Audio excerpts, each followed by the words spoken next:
Welcome to a Designated Drinker Show limited series, the Do-Gooders Social Hour. Now, we're changing things up just a bit in order to bring center stage to a few folks who are bringing goodness to the world. Now tell me, how could we not toast to that? We recommend crafting yourself a classic Bouvardier.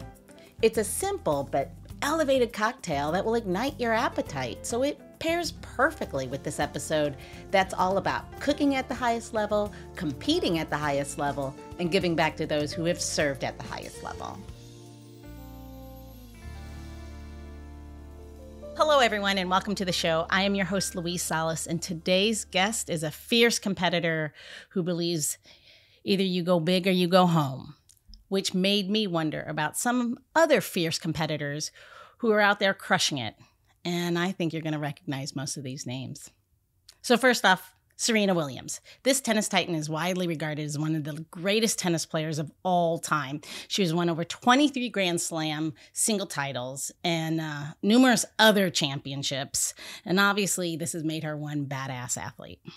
Speaking of athletes, let's keep going. We have Michael Phelps. Of course, you know who he is. He's the most decorated Olympian of all time. Get this, he has a total of 28 medals, 23 of them are gold. Now that's a shitload of bling if you ask me. He's set numerous records and is considered one of the greatest swimmers, again, of all time. Okay, another Olympian, Simone Biles.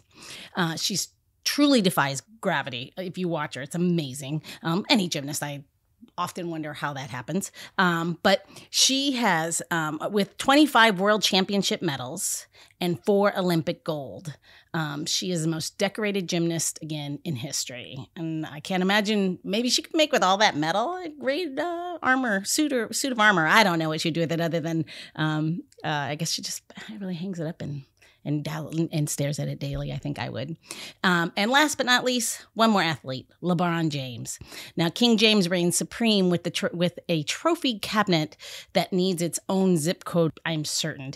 He is a 4-time NBA champion, 4-time NBA MVP, and 17-time NBA All-Star. So basically, you name it, he's got it. So all this talk about fierce competitors who have snatched victory like it's going out of style brings me to today's guest. He definitely knows a thing or two about crushing his competition. He is award-winning pitmaster and the owner of Smokecraft Modern Barbecue. He is Drew Darneille, and I'm hoping I got that right, and he'd correct me if I didn't. Welcome to the show, Drew. Well, thank you for having me. I don't know if you can put me in the same category as them, but I certainly like to compete. Yes, I did a little research, and it seems to be a part of your DNA. It's fun to get out there and compete and have that competitive gene inside and just go out and have a good time, at the same time. So take me back. We want to talk about your upcoming competition, which, so everyone knows, is the Giant BBQ Battle that's here in the DC area. But before we go there, how did you become an award-winning pitmaster? I mean, where did that all start for you? And take me back to the beginning. Well, I've always liked to cook, and I've been in restaurants for 23 years now. Done everything in the restaurants, and in the backyard, I always liked to cook. And then at some point, I got into trying to cook the best ribs I could. And I started cooking on a pellet grill in the backyard, and then on a gas grill, and then charcoal. And before you know it, I'm just obsessed with trying to get ribs great. And my career path at the same time just happened to take me into a barbecue restaurant. And the first competition I actually went to just an observer was the Giant National Capital BBQ Battle, because it's here in DC. And, oh, really? And I said, hey, we need to go down and see what this is about. And if we're going to have awards on the wall at this restaurant I was working at the time, we need to be at that event. So I went down, check it out. And lo and behold, I've been competing there ever since. Were you in the back of the house then? Were you cooking? I don't know. Is that the right word to use when you're talking about that? I know you're a pitmaster, but what's the right word to use there? Yeah, I guess back of the house is the right word, but no, my background's not in the back of the house at all. My background is in the front, operations, and I just got competitive with cooking, and then I got really good at barbecue, and all of a sudden I was getting ready to open my own restaurant. And when it came down to the pre-opening, I'd been cooking so much and cooking so much barbecue, it just became clear very quickly that I knew how I wanted the barbecue to be better than anybody else. And I have not left the kitchen since. So it was not the plan. It was not the plan. But it is fun to be able to go back there and cook and enjoy it and get my hands on barbecue every day. Do you see barbecuing more like cooking or baking? Or am I completely wrong into trying to figure out? Because for me, so I love to cook, but I never touch the grill. That's my husband likes to do it. And at least I get him to do something. Come on, I'm kidding. But yeah, so leave him to his part. But I set it all up. I do all the marinades. I do all this. I'm like, okay, you need to cook this long, blah, blah, blah, all those things. Do you feel it? Do you think it's both or neither? Like baking or cooking? I don't think of it as baking. Being in front of a pit and cooking on, whether it be a grill, gas grill, pellet grill, actually in a smoker, an offset, a cabinet, whatever it may be, it's definitely something that's outside. It's just a whole different world.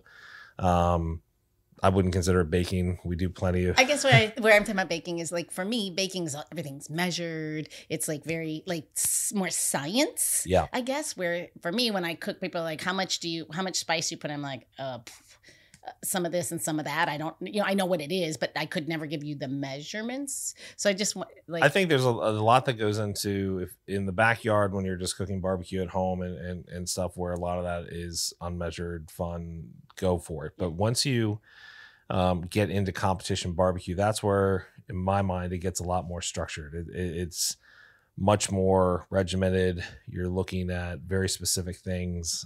You want very specific measurements, very specific consistency, procedures. That's how, on a competition level, you raise the bar. When I cook at the restaurant, a lot of people ask me, how much I bring in from competition. And when you're cooking at scale that we do at the restaurant, you can't bring everything back with you. But I try to bring back a lot of the small things or procedures or mentalities that are going to make our food that much better by doing small things that are reasonable, that are not going to, break the bank or be impossible to do for every piece of meat. And I think it shows in the quality of the food that we're able to put out at the restaurant level. It certainly shows on the road when we're at competition. So there is that level of, I guess in that analogy, now I understand what you're saying better. Yeah, sorry. In terms of, you do need to be regimented in what you're doing. And I think there's anybody out on the competition circuit will tell you, they're working off of a specific timeline. They're working off specific measurements with rubs and sauces and injections, and everyone's, somebody's going to go buy one ingredient. Somebody else is going to go buy something different, but they're for the same kind of thing. So it's, how do you bring all those great flavors together that are going to end up with a great piece of meat that all the judges can agree are fantastic at the end of the day? Yeah. Yeah. I guess that's why I was like, for me, I think about grilling. It's because, to your point, it's you want consistency. So obviously you have a process. So what is your approach then? I don't know if I have I don't know.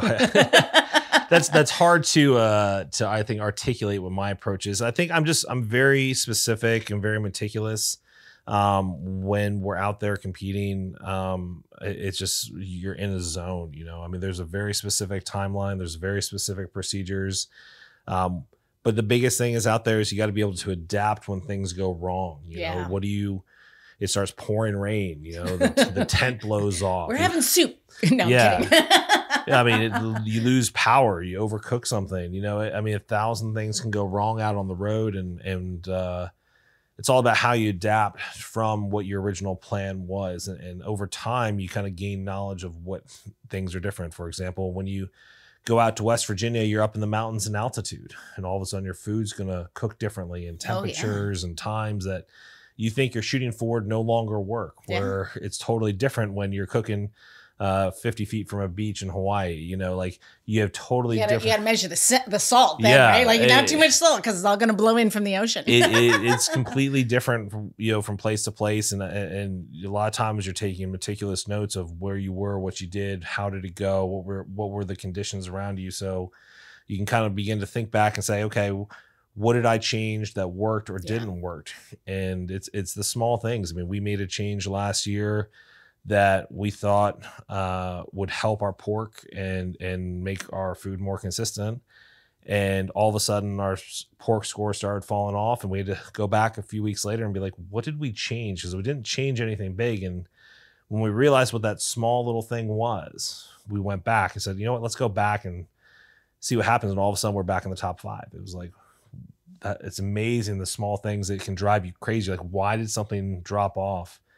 And it's the smallest things. So at a competition level, and at the level that the rest of the Pitmasters, especially on the East Coast, are cooking right now, I mean, you have got to be on top of your game, because the smallest slip up, that's the end of your day.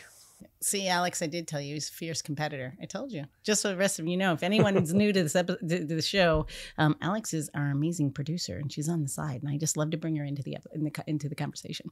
I like to break that wall. I'm not supposed to do it, but I own it. So what are they going to do? Fire me? Sure. So you can tell you're such, like, as I was like, such a competitor, like, you're taking the notes of, every one of those athletes are doing the exact same thing. You're constantly reevaluating what you're doing. It's amazing.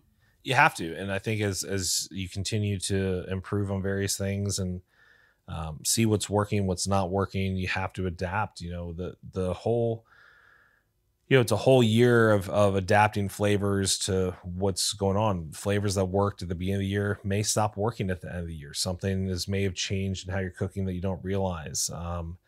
You have to keep trying to push the envelope. I know last year at the end of the competition season in 2023, we just started swinging for the fences because we were in a fierce points chase with one of our sponsors for a huge $50,000 prize. And we knew that it was win or go home time. And we started taking chances that we would never normally take because there's huge money on the line. And it was like, we knew we had to make a drastic change to chicken, and we did it week after week. Like, is it going to work this week? Is it going to work this week? And then finally last weekend of the year it starts working. And we're like, man, if only we could have done that the rest of the season. So how often are the competitions then? Well, there are competitions all over the world. So how many do you compete in? Is it like weekly, monthly, quarterly? So I have the challenge of owning a restaurant, yeah, and I need to be in my restaurant. Imagine that. But in that said, I also have a great team around me. And in 2023, my team and I were able to do 31 contests around the world. So that was really exciting.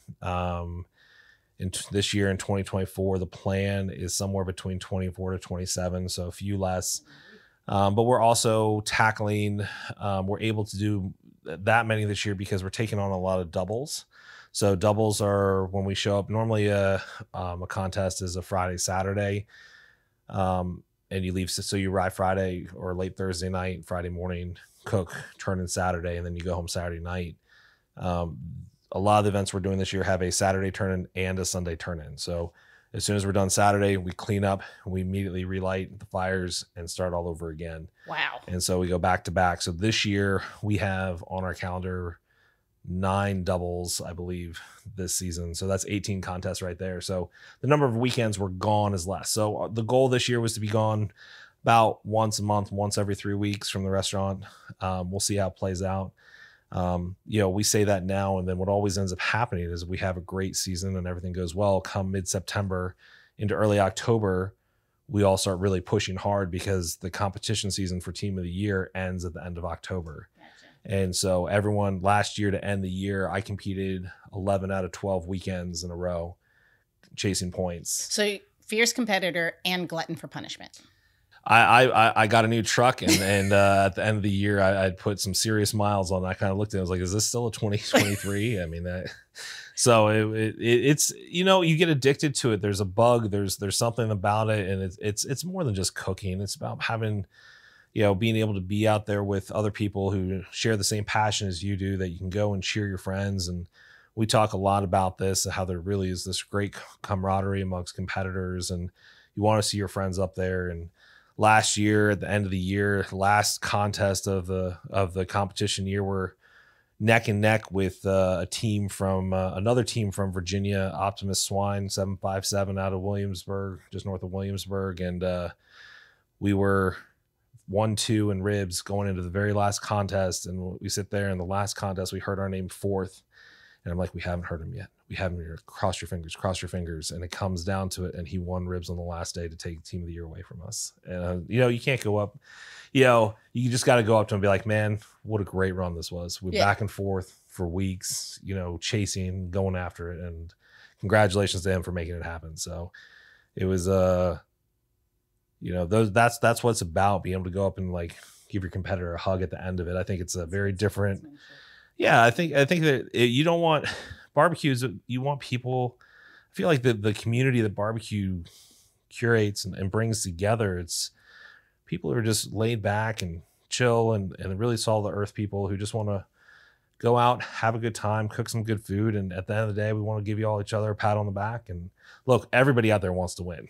Sure, absolutely. We don't do this not to win. The other thing is, you want to lose to somebody who was really amazing. Right? Yeah. If we're gonna lose, let's lose to our good friends. Yeah. And we'll all have a beer about it afterwards and lick our wounds. And then drive on the whole drive home. We'll be calling each other, like, what went wrong this week? Yeah. What did you do differently? Yeah. So somebody tell me why it didn't work. So I'm going to assume that the quality of meat you start with is very important. So how do you do that on the road? Quality meat is super, super important. And picking your meat and selecting meat selection is a big part of it. I mean, it really could account for up to 50% of I mean, in my little kitchen, I think the same way. I mean, where I get my meat, and when, especially for special occasions, I'm going to the right butcher, I'm getting the right thing. How do you do that on the road? Well, when we always take our meat with us. Oh, really? We do not take it to chance. We need to know what we're cooking with. I go to Giant on a weekly basis, and I go to multiple Giants going through trying to find my chicken or ribs. Anything that I don't bring into the restaurant that I can't use at the restaurant, I'm at the store going through it piece by piece, trying to find it. I'm very specific in what I'm looking for. Gotcha. So you take it with you. I take it with us, and then we. There's a joke about packing meat, but I'm gonna leave it alone. Well, we're allowed to trim it ahead. You can't, before you get there, you can't season it, you can't inject it, you can't marinate it. It is inspected when you arrive to show you haven't done, but you can trim it. So we trim our meat, we pack it up, and then we're on the road driving where we are. When we went to Hawaii last November, you didn't drive there. We didn't drive there, but we literally, carrying through the airport, had 3 cooler bags packed with all of our meat, all full of ice. People are looking at us like, what are these people doing walking around with these Arctic backpacks? And it literally was like, well, going to Hawaii. I got 2 briskets and 8 racks of ribs in this backpack, and I got all my chicken in this bag here. And people look like me, it's crazy, but it's like I'm flying all the way to Hawaii to compete, and I don't know what I'll find when I get to Hawaii. I can't take that kind of expense and that kind of chance, not knowing what I have. So knowing what you have and where you're going, where you're going to get it, it's a big deal. And sourcing product is a big deal. And having great meat to start with really is half the battle. So before we close part 1, because Alex, again, give me stink eye, give me time. If you had to give us one tip on how to improve our barbecue skills, this is really me asking for my husband, because I just told you I don't do it. Really. What is one tip you could give, like the home cook? Home cook, the biggest tip I can give them is watch for clean smoke. And what is clean smoke? Well, if you're out back and you're working on a grill or a smoker, pellet cooker, anything, and you see big puffs of white smoke or gray smoke or cloudy smoke coming out of the stack, your charcoal or wood is not burning clean, and you're getting a bunch of dirty smoke flavor onto your meat. Smoke is supposed to be like, Tuffy Stone told me this once, and it's really stuck with me. The smoke is supposed to be like salt and pepper. It's supposed to season your food, season your meat, but never overwhelm it. If you start tasting food that tastes really ashy or smoky, or you want to cough smoke after you've eaten something, that's a sign that you've got dirty smoke and that you're not cooking with the charcoal or wood properly. So always burn your cooker off until it's nice and clean coming out of the stack. Don't put food on it while it's big, puffy, and cloudy. Yes, you're going to see some smoke when you lift it off from time to time, but it should in general be just a nice clean smoke that's going to dissipate as it comes out really quickly, not go up creating smoke signals for the neighbors 2 blocks away. So, well, there you go. There you go. I mean, what better way to end part 1? But don't worry. So this is gonna bring us to the end of part 1 with award-winning pitmaster Drew Darneille. Getting there, Darneille. But don't worry, we have so much more to discuss, especially about the Giant BBQ Battle. So go ahead and go grab that drink and get ready for part 2 with this episode with Andrew or Drew Darneille. The Designated Drinker Show is produced by Missing Link, a Latino-owned, strategy-driven, creatively fueled production co-op. From ideation to creation, we craft human connections through intelligent, engaging, and informative content. Also in the Missing Link lineup of podcasts is Roger That, a podcast dedicated to guiding you through the haze of dementia, led by skilled caregivers. Now, if you're looking for a whole new way to enjoy the theater, check out Between Acts, an immersive audio theater podcast experience. Each episode takes you on a spellbinding journey through the works of newfound playwrights, from dramas to comedies and everything in between. Find Missing Link's League of Podcasts on Apple Podcasts, Spotify, or wherever you listen to your podcasts. And while you're there, please don't forget to follow, download, and review the shows. Your reviews help our shows reach new audiences. To find out more about Missing Link, visit missinglink.company. That's missinglink.company.